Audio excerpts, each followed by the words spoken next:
and the timing of all this. So, because if the city says no to all these zoning cases, well, we're not going to be able to do anything. So.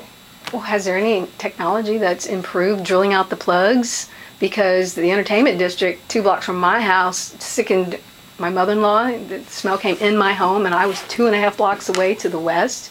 I interviewed people. I looked at 911 calls, incident reports. I got the 911 tapes. I mean, 2 miles away, people were complaining about the odor. It was when they were drilling out the plugs, getting the well into production. I mean, is there a way to not leave the bowels of the earth open to the atmosphere when you're drilling out the plugs and putting in the lift valves? I mean, I'll check. I don't know about that site that you're talking about.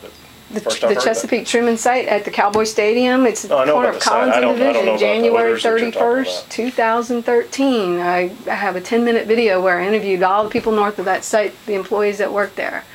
Okay. My mother-in-law was sick for a month. She never gets sick, but the smell came in my house. My eyes were burning, tearing. I was running outside looking to see if there was what the ammonia smell was, and come to find out they were drilling out the plugs. Well, and as you know, one of the things you can do is you've got a city that has staff, inspectors that can go out on a moment's notice. Yeah, so. And Jessica Minley came out, and I got her field notes, and they said, she said, highly offensive burnt oil smell. And there was no nuisance report ever issued to Chesapeake, and they said it was business as usual, it was normal operations. If normal operations sickens people 2 blocks away in their own home, and then 2 miles away you're getting 911 complaints, and you send out 5 fire trucks and 1 medic, and that's normal operations, that is not good for Viridian. Mm-hmm. I'll just have to look into that. I haven't heard about that. That's because the media didn't cover the story. That's why I cover it. That's why I just don't make any money, and I'm doing this for the last 5 years because I care. I have always complimented your passion, Kim. You know that.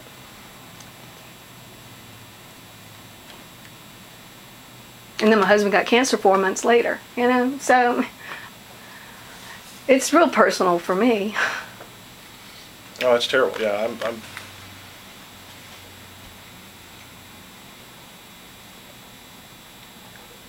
So, are there any other questions about this site? I'm supposed to keep it relative to the site, but we never do. We always kind of go off course a little bit, but I think that's okay. You know, timing would be, you know, we're gonna be launched in timing because obviously we've got an operation too. Okay. What you do over there will impact what we do, and you know we're getting ready to go vertical, so we're gonna want to know. Sure. You know, we obviously we don't want to drill rig it. Right. But 3 weeks is not the end of the world. Well, and if we're, what I'll be able to tell you is if we do get the zoning and we start preparing the drilling permits, I'll be able to tell you the number of wells and when we have them initially scheduled on the rig schedule. So, you know, our timing to us is going to be real important as to what our perspective is going to be on this. And it sounds like if I'm hearing you right, if we are approved, it's almost like sooner the better, so that we can get in and out, drill the wells before it's a nuisance to new tenants that you guys potentially have coming. We're you know, Kim's right in one regard, in many, and I don't know how the other regards, but as it relates to, you know, we're building the first Class A multifamily ever built in Arlington, and you know, we want a good opportunity for that to be successful. Sure. Because the city's counting on it, and the neighbors behind us are counting on it. And we need to be successful for a lot of reasons. And yeah. It's a huge bet for a lot of people. And a lot of stakeholders are really interested in seeing the values improve in North Arlington. And this is kind of one of many initiatives. So it just happens to be the one we care a lot about along with Viridian. Yeah. And you know, $2 billion worth of AV growth is a big deal to the city. Oh yeah, I think it's great. And so, you know, so right out of the chute, we don't want any additional challenges to what we're doing. We certainly don't want any surprises. Sure. So that you know, that we're trying to balance being a good stakeholder and Well, You know, that'll be, the timing will be good. Yeah. Later's not good. Yeah, well, and I think Enervest's plan, it sounds like is pretty, it kind of gels with y'all's plan, because they do want to get in and drill the. I understand. I'm just, you know, I saw what oil prices did today, and you know, having been involved investing in drilling programs, and, you know, Sure. that stuff can stop. You know, it was a plan last week, and this week, Yeah. oh wait. Well, yeah, and most companies have their prices hedged, Yeah. so they're not as volatile as what the market is showing. The commodity market is, you know, that's for. I really thought, that's why I was kind of surprised, because I really did think that the kind of the play here, at least for now at these prices, was done for a while. And most of the guys would pull out going to easier pastures where the production was a little higher. Yeah, I think the big pullout happened about 3 years ago, and then you're seeing, what do you have? You have 4 operators right now in Arlington that are active? 7.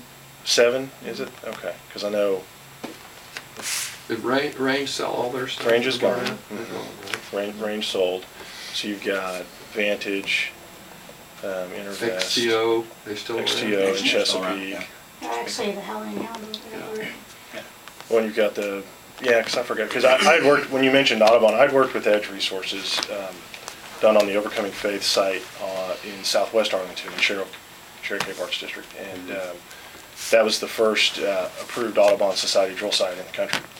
We thought, hey, let's do something unique.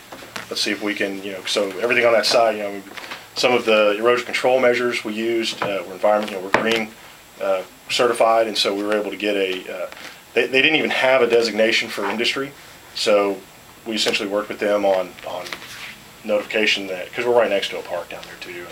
It's a really cool project, and so there's a way, you know, I firmly believe, because we do surface development also, my company does, and there's a way these coexist, surface developers and energy companies. There's success stories out there. It's boring news. Kim's right, they don't report on everything. It's real boring news when you have a successful drill site. Right. You know, that doesn't make a lot of noise, and then you've got a successful development that nobody's really making a lot of noise about. Well, that's not going to sell ads on the news. So. Yeah, nobody ever interviews us about all our green practices, do they? Mm-mm. But we do anyway, because we think it's fun and it's good. We like our podcasts. We like our podcast. We have 6 of them. There was one on our street. Really? I actually like our coyotes too. We lost one. And the coyote? Somebody shot one Oh. Oh. the last couple of weeks about it.